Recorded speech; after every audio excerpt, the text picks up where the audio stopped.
What if everything you've been taught about dealing with humiliation is completely wrong? Most people believe that when someone tries to embarrass them publicly, they must defend themselves immediately. They think the fastest comeback wins, the loudest voice dominates, and the strongest argument restores respect. But according to psychology, that's often exactly why people lose.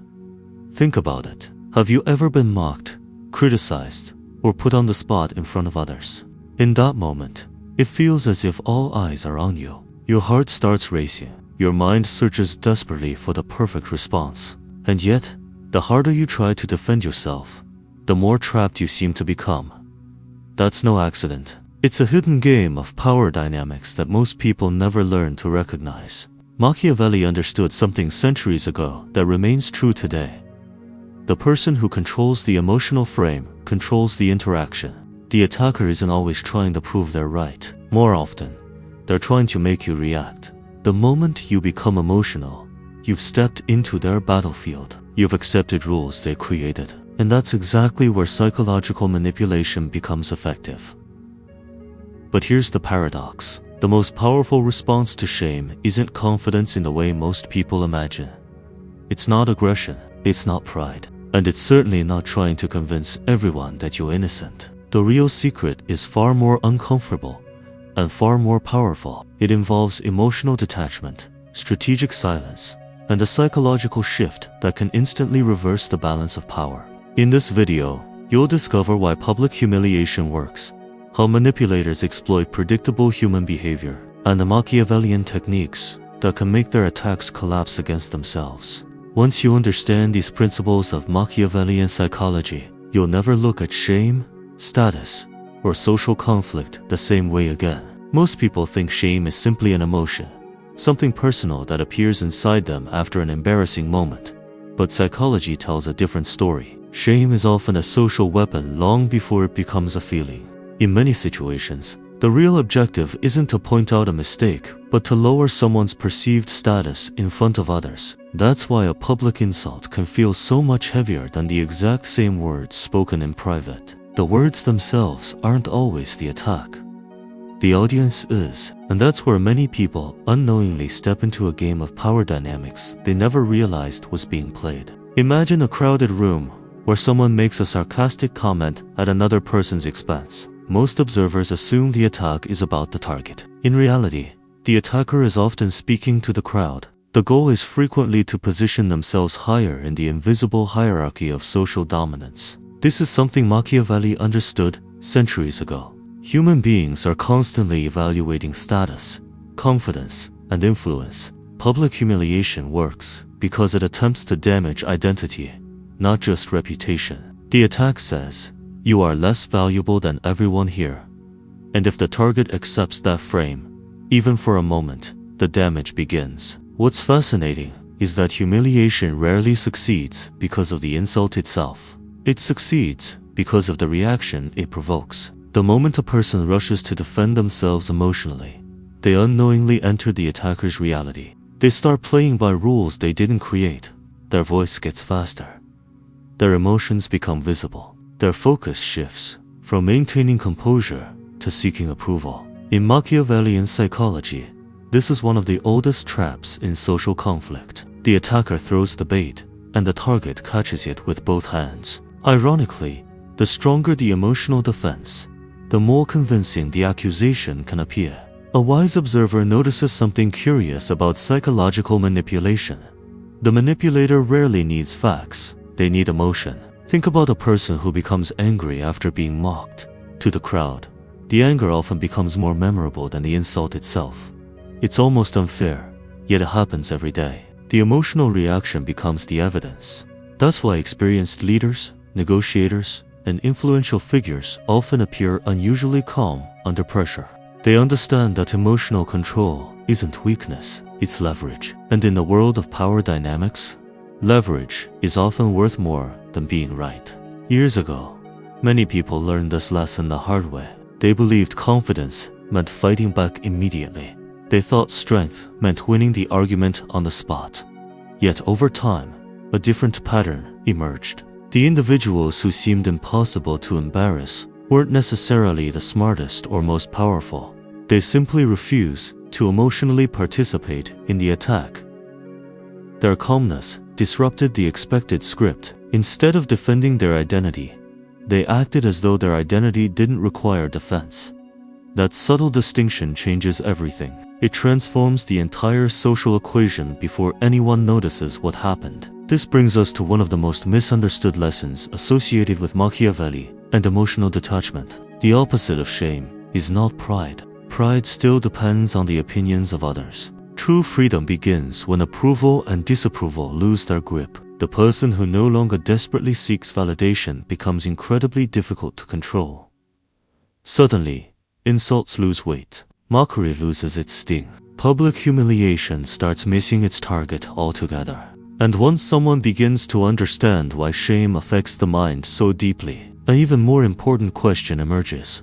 What is actually happening inside the brain during these moments of social attack? The moment someone is publicly embarrassed, something ancient awakens inside the human mind. Long before modern society existed, belonging to a group was often necessary for survival. Being rejected by the tribe could mean isolation, danger, or worse. That's why psychology reveals that social threats activate many of the same internal alarm systems triggered by physical threats. The body doesn't always distinguish between a punch and a public insult as clearly as people imagine. The heart races, the stomach tightens, thoughts become chaotic, and before logic can respond, instinct is already trying to protect social survival. This biological reaction explains why public humiliation feels disproportionately painful. A sarcastic remark in front of 10 people can create more emotional discomfort than a major personal setback experienced alone. The attacker understands this, consciously or unconsciously. They know that if they can trigger an emotional response, they gain an advantage in the invisible contest of social dominance.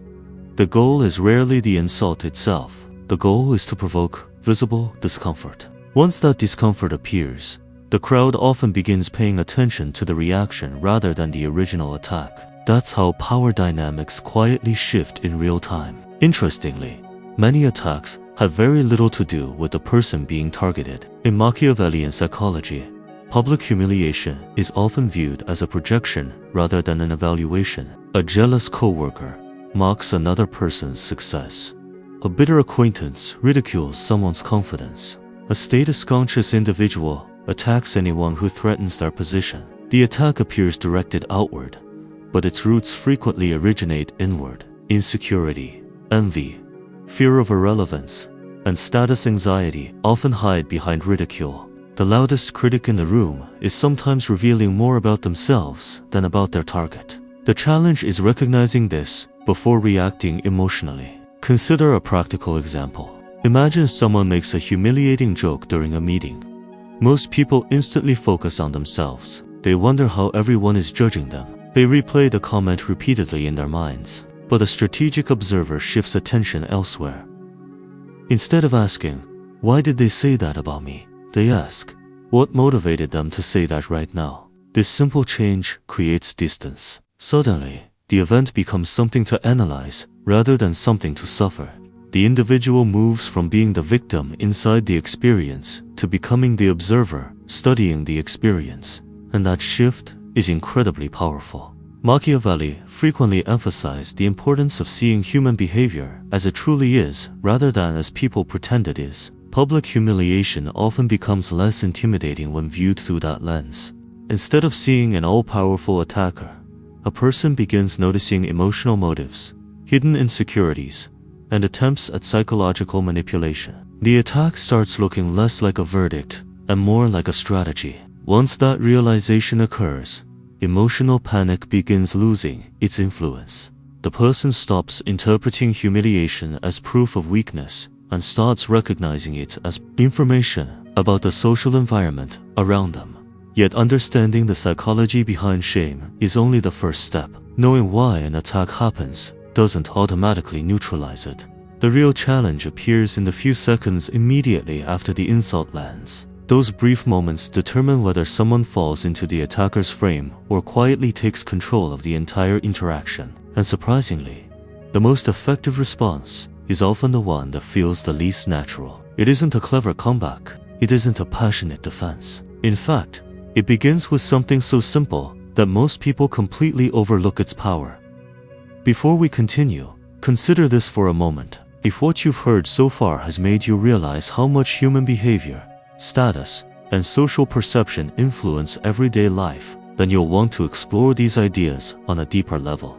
I wrote an ebook called The Silent Influence Code, where I reveal the psychological signals that shape how people perceive, trust, and respond to you, drawing from timeless Machiavellian principles and modern psychology. If you want to strengthen your presence, gain greater emotional control, and understand the hidden forces behind social interactions, click the link in the pinned comment and get your copy today. Now, with that in mind, let's move on to one of the most powerful techniques you'll ever learn. Most people assume that silence is a sign of weakness. They believe that if they don't immediately defend themselves, others will think the accusation is true. But psychology often works in the opposite direction. In many social situations, the person who reacts first loses control of the interaction. The person who remains calm gains time, and time is one of the most valuable assets in power dynamics. This is why experienced negotiators, leaders, and strategically minded individuals frequently pause before responding. They understand something that most people miss. Silence is not the absence of action. Silence is action. When an insult is delivered publicly, the attacker usually expects a predictable script. They anticipate anger, embarrassment, excuses, or defensive explanations. Their confidence depends on that expectation.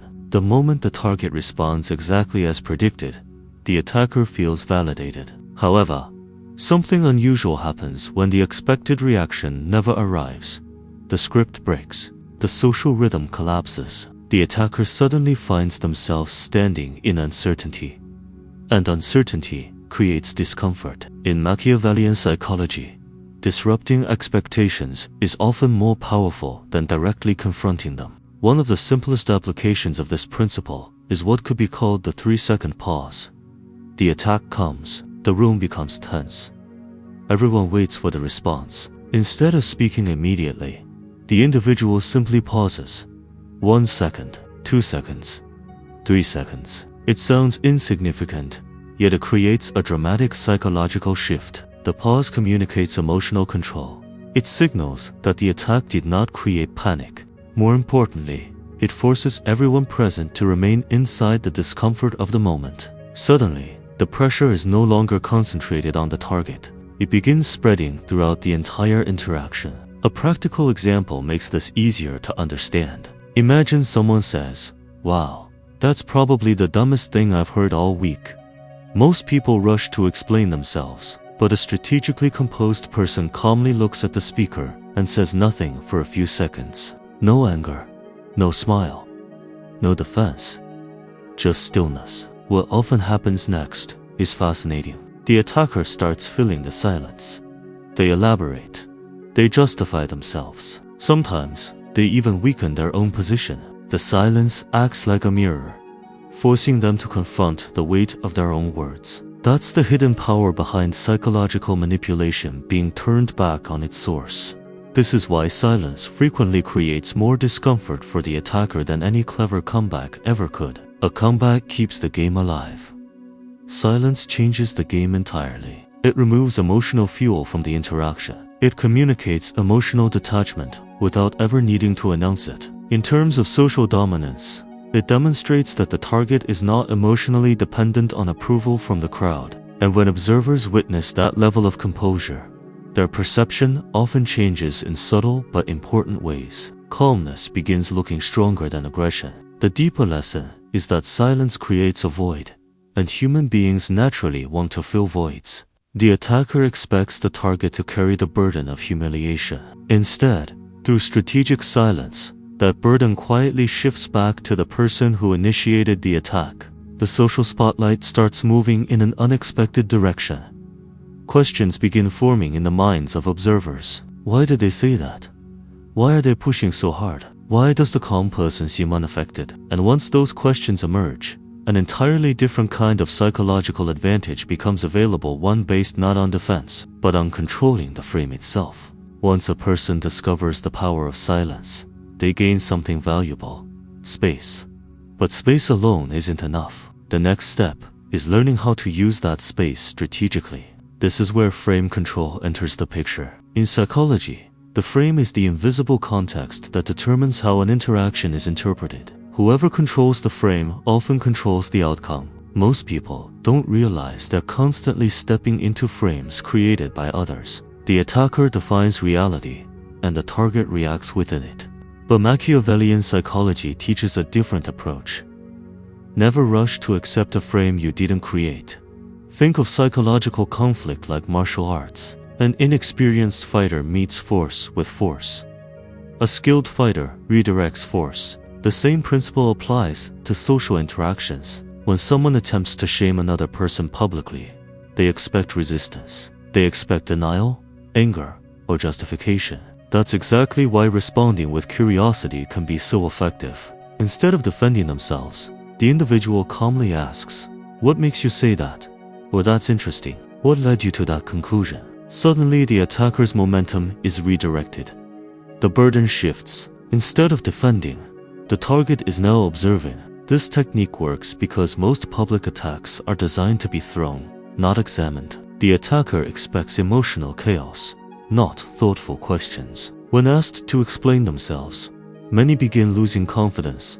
Their assumptions become visible. Their exaggerations become obvious. Sometimes they reveal personal biases without even realizing it. In terms of power dynamics, this is a significant reversal. The person who was supposed to be under pressure is now calmly gathering information. Meanwhile, the attacker becomes responsible for supporting their own claim. The frame quietly changes hands. Another powerful method is something often called agree and amplify. At first, it sounds counterintuitive. Someone throws an insult, and instead of rejecting it, the person lightly agrees and exaggerates it to an absurd degree. For example, if someone says, "You're always late," a composed response might be, "Always. I'm probably setting world records at this point." The humor isn't the important part. The important part is that the insult loses emotional weight.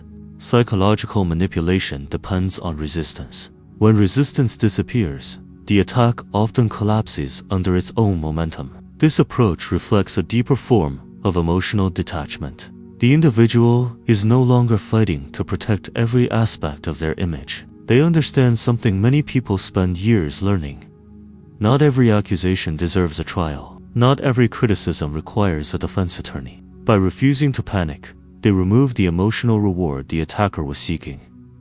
Observers notice this too. Confidence isn't demonstrated by winning every argument. Confidence is demonstrated by remaining stable when others attempt to create instability.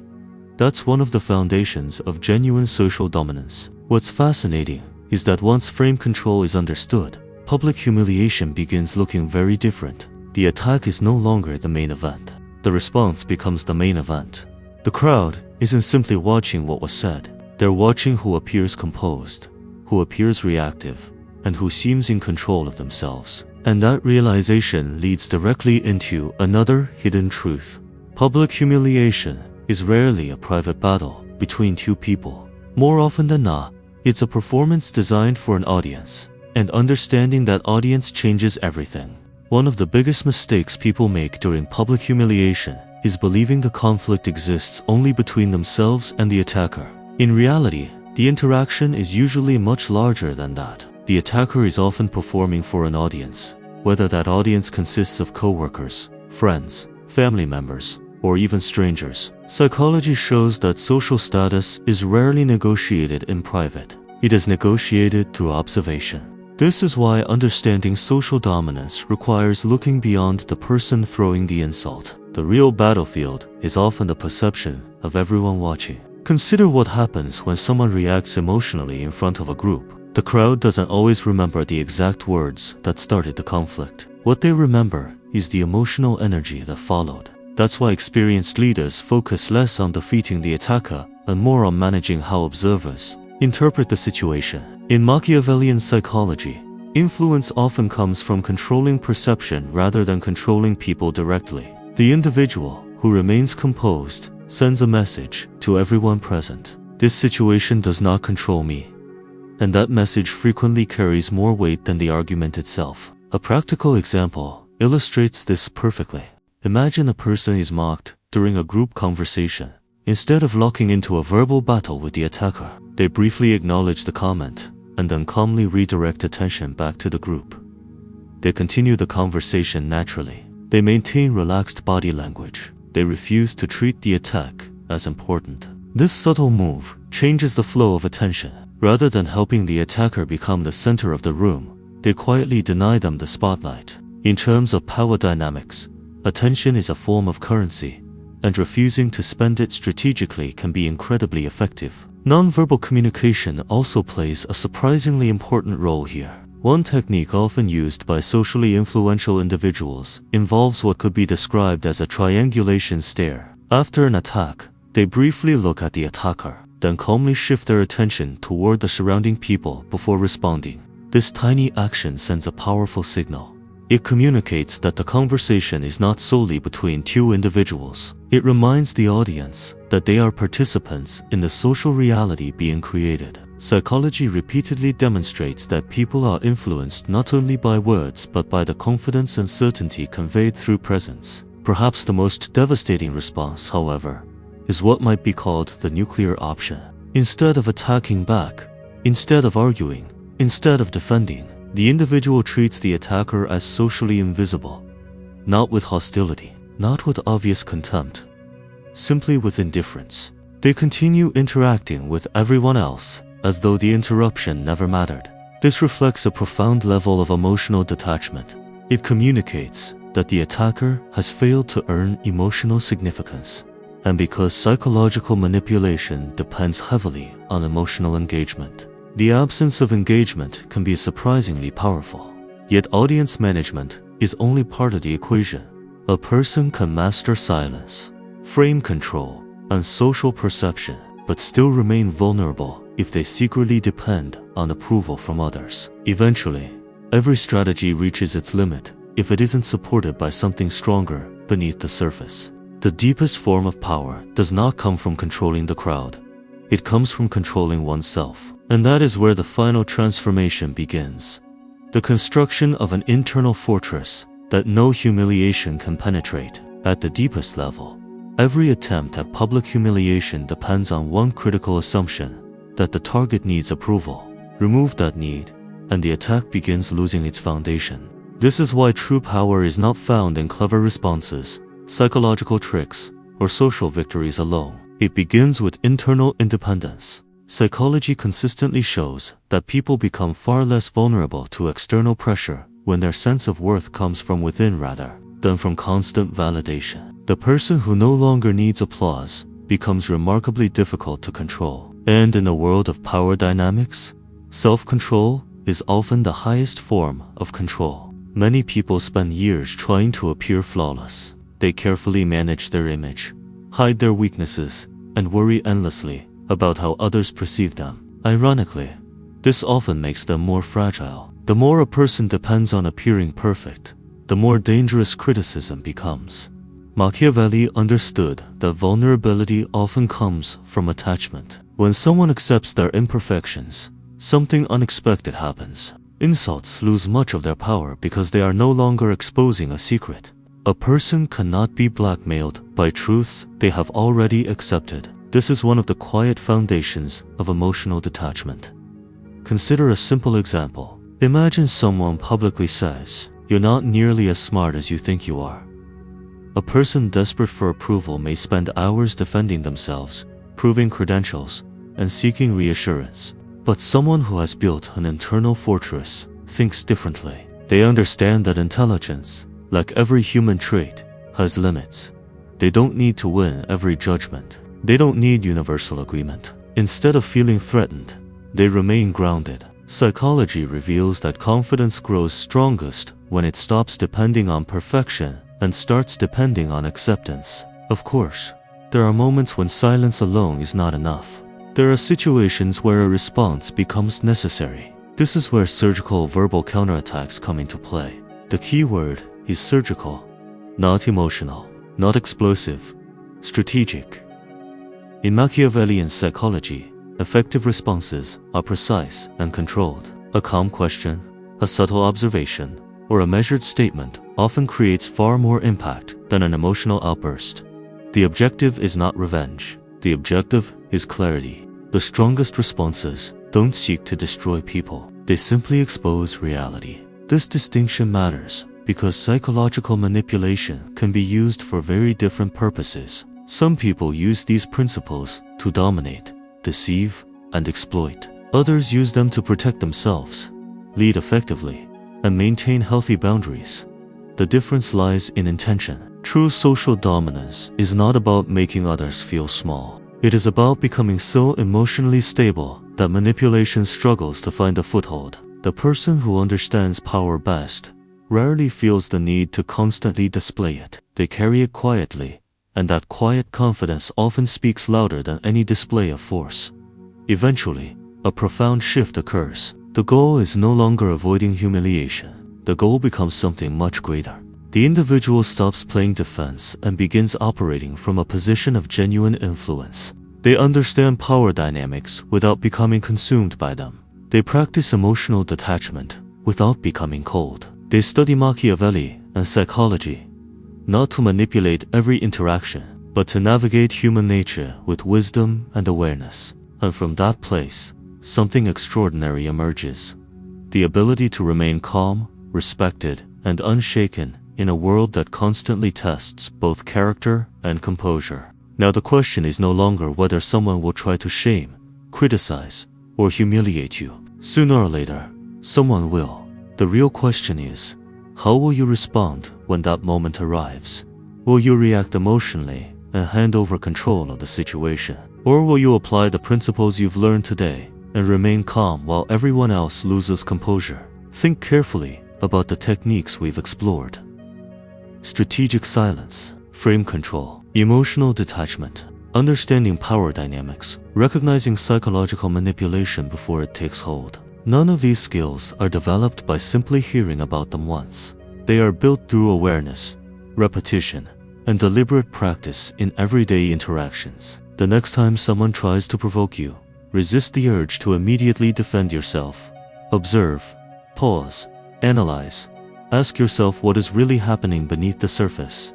Is the attack truly about you, or is it revealing something about the other person? That single shift in perspective can completely transform how you experience conflict and social pressure. Machiavelli understood that the strongest people are not those who win every argument. They are the ones who maintain control of themselves, regardless of the circumstances. True social dominance begins when a person no longer allows others to dictate their emotional state. And once that happens, respect often follows naturally. So let me ask you, which of these techniques do you think will be the most useful in your life? Have you ever experienced a moment of public humiliation that completely changed the way you see people? And if you could go back to that moment today, knowing what you know now, how would you respond differently? Share your thoughts in the comments below. I'd love to hear your experience and your perspective on these ideas. And if you found value in this video, make sure to subscribe to the channel, leave a like, and turn on notifications so you don't miss future videos on Machiavelli,